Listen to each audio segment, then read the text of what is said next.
Hi guys, it's Matthew. So first of all, before I even start, I'm very excited about the content of this video today. It's something brand new, and I feel like this concept, which I've never said before, is something that I will be saying for the next decade, if not my whole life in my coaching. At the end of this video, there will be a special announcement. I told you that in last week's video. Watch right to the end of this video so that you do not miss it. Okay, I want to get down to it. One of the biggest issues that I believe women experience with men is how to communicate their standards. The first problem for a lot of women is that they don't know what their standards are. They've never really articulated to themselves what is okay and what is not okay for a guy to do around me. What am I looking for? What kind of treatment do I expect? And even when they know what those standards are, how do I actually communicate these standards to a guy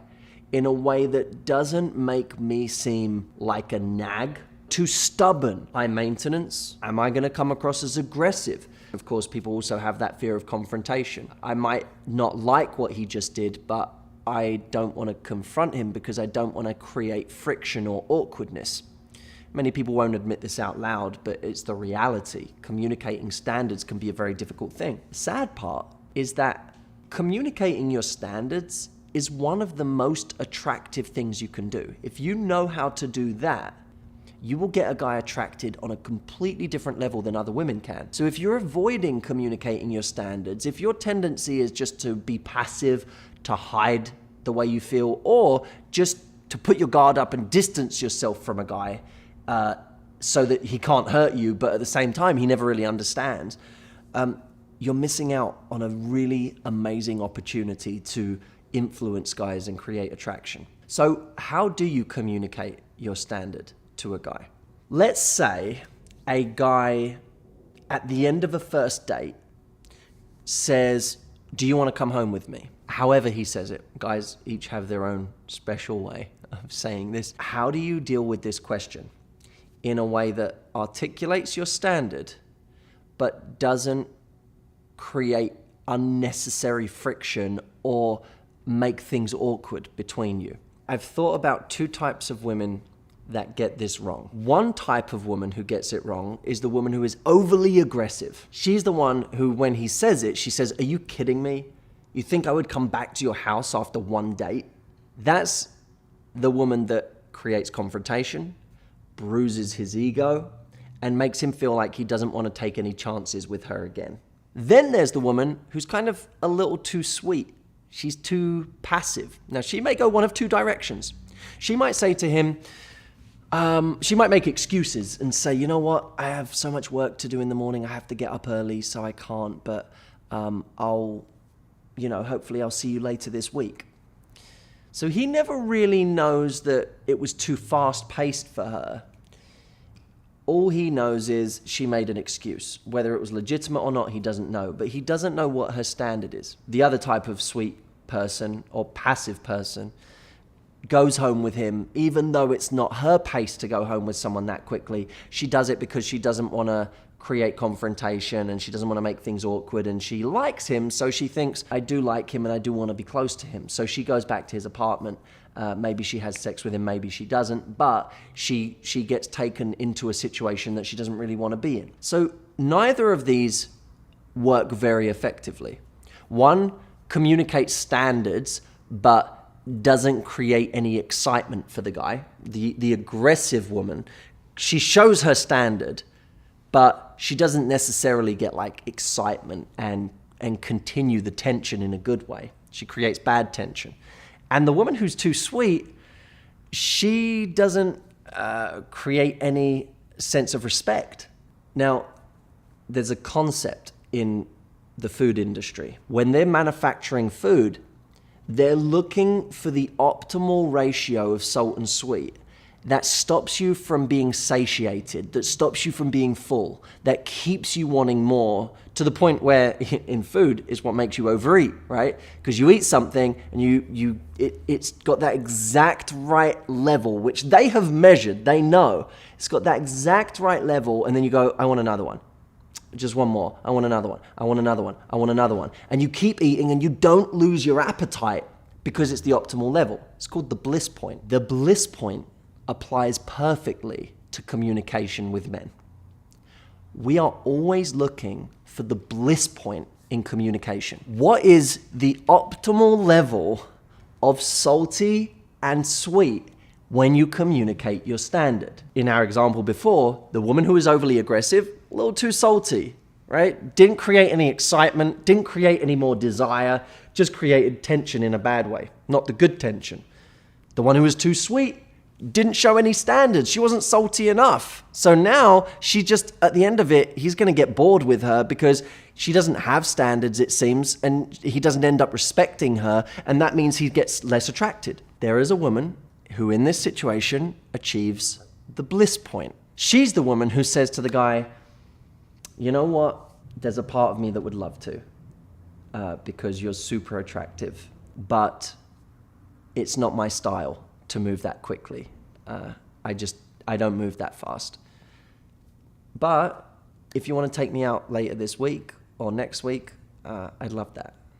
Okay, I'm going to repeat that because I want you to watch what happens in each step. There's 3 steps to this. 1, you know what? There's a part of me that would love to go back with you because I think you're really attractive. 2, but that's just not my style. I don't move that quickly. 3, if you want to go out this week or next week, however, I'd love that. That would be really cool. Now, these 3 things, what you've done is you've started by showing attraction. There's a part of me that would love to go back with you because I think you're super attractive. There you're creating all of these, like, this tension in a good way, these fireworks, these sparks, this desire. He's like, oh my God, she wants me. But part 2, I'm telling you my standard. I don't move that fast. That's not my style. I just don't move that quickly. He hears your standard now. And then lastly, you open the door for him to step up his game. So you say, but if you want to do something this week or next, I'd love that. That would be cool. This is the bliss point. This is the woman who has got the optimal level of salty and sweet that makes a guy want more, that stops a guy from being satiated, that makes him think, I need another one. In this case, it's another date, right?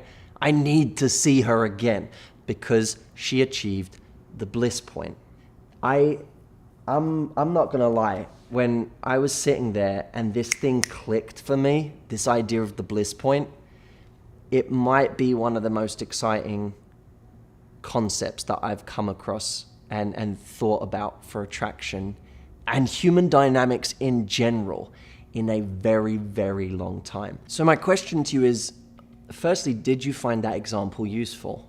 Because if you did, I have many, many, many more that I have been working on for you. When I come up with almost like a neat little trick, a neat little turn of phrase, something you can actually say in the moment that can get you the result, women will use that and see that it works and come back to me and say, well, do you have something that I can say for this situation? And a guy just said this, or a guy just did this. What do I do in all of these different situations? In other words, for every one that I solve, it's like 10 more spring up. I never have time in these YouTube videos to be able to cover them all. It's just, it hasn't been possible. It's like the cutting the head off the beast and 3 more grow. So I have been working on a brand new program that is very different from the other things that I've done. And it's different in this way. I thought to myself, you know what? There are many, many different scenarios where women want to know the exact thing to say and do. They don't want just psychology. They don't just want a concept, because people hear the concept and then say, okay, I get the concept, so now what do I do? It's easy to say, you have to sound confident when you talk to guys. That's easy. It's easy to say, you know, it's important sometimes to not sound like you're too desperate with guys. That's easy. That's all like just philosophy. Actually then saying, well, how does that translate into what you say? How does that translate into a turn of phrase? What are the things that you should say that trigger a guy's attraction? And how can you say them in this situation, and this one, and this one, and this one? That's why this program has taken me so long. I wanted to create something where we took out all of the filler, all of the explanation, and just said, Now we're just going to give you the juice. We're just going to give you what you can say in all of these different scenarios. Last week I talked about it as the scripts, right? This idea that, you know what?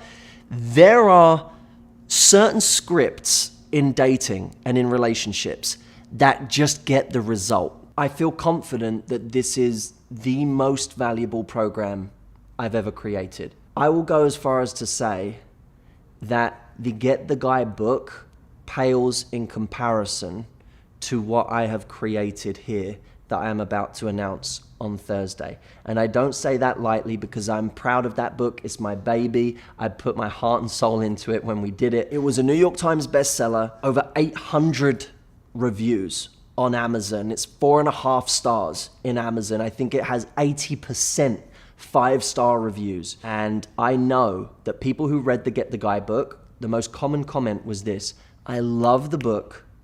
I just want more examples of how to use it. I want more examples of things that I can actually say to guys. That's what this is. All in one place with all of the fluff cut out and just the examples so that you can go and get the results immediately, and it's quick. That's why I believe it's the most valuable thing I've ever done, because it literally gives it to you on a plate. When this gets released, and by the way, this program is being released this coming Thursday. When it gets released, over 700,000 women are going to be hearing about this program. For the first 1,477 women who get on this program, I have 2 very special bonuses that I'm going to be announcing this Thursday when I announce the actual program. For now, here's what you need to do. Get yourself on the early bird list. There's a link under this video. There's going to be a link at the end of this video as well. Get yourself on that list now. Do not miss out. You'll know I'm not exaggerating here because we've released programs in the past. My previous program, we had an early bird list. Some people thought they didn't need to sign up for the early bird list, and then they missed out on the program altogether because they weren't there quick enough. The people that are on the early bird list are going to get a 20-minute head start. The doors are going to open for them 20 minutes before they open to the mass public. And as I said, 700,000 women are going to be hearing about this all at the same time. So the people on the early bird list are going to get first access. They'll literally get an email telling them to go and visit the page before everybody else. And of course, they have a much better chance of getting the 2 special bonuses that I'm going to announce on Thursday that are only available for the first 1,477 people. So there's really not a lot. That's it. I'll see you on Thursday. I can't wait for you to hear this. I'm very, very excited. I'll be counting the minutes. Until then, take care, guys. I'll see you soon.